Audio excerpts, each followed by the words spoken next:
New York City finally gets a gay mayor. It's only 9 years after the death of Ed Koch, or Ed Koch. It's the eggplant talk. It's a lot of eggplant It's all talk. of it. Keep doing it, but it's also Koch. In 1977, New York City was a tough place to live in.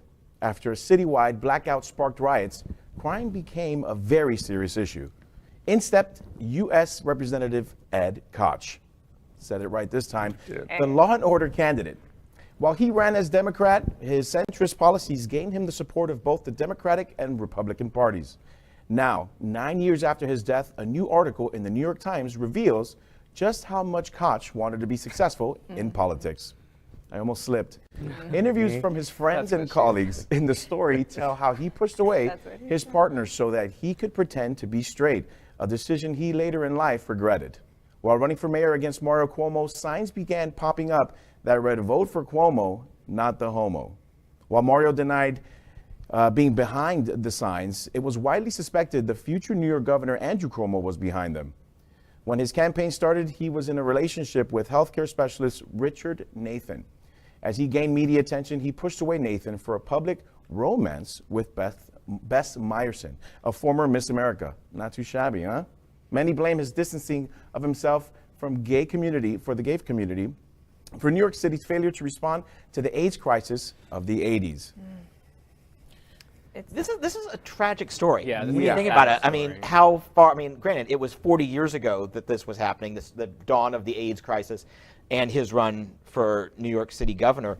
But that's what they did back then. Everybody had to be in the closet if you wanted to do anything beyond janitorial services.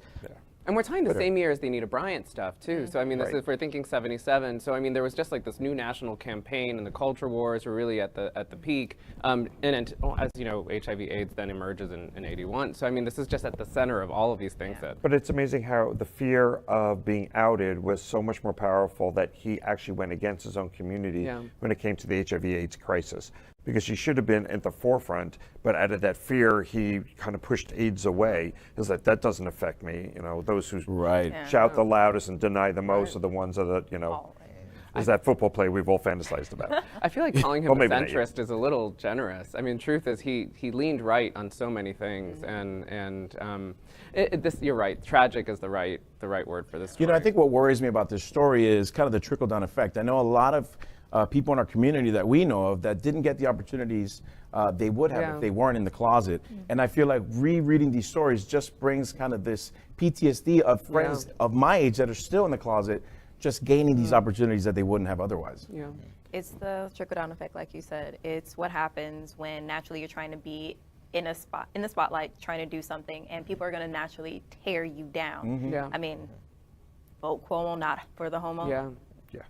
I absolutely believe that if Mario didn't know about it, his campaign manager was behind it. New York politics are always rough and tough. They just always are. And a sign of how things came. Now, granted, his son turned out to be not so great and had to leave office in disgrace. But let's remember, back early in his first term, he pushed through, kicking and screaming, marriage equality in New York State. So the sins of the father were not revisited on the son, at least in this particular case. I'm not going to go there on hotbed issues and how sometimes I get people in office. No argument. Just said the one thing. Just the one thing. That's all I'm saying. I like this. LGBTQ plus news is vital for our community and for the broader world as a whole. We have enough enemies at Fox News. Tucker, Sean, and Laura are loud.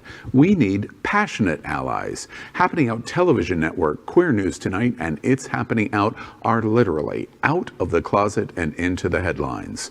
Our community needs your support. Like this broadcast and subscribe now to ensure the growth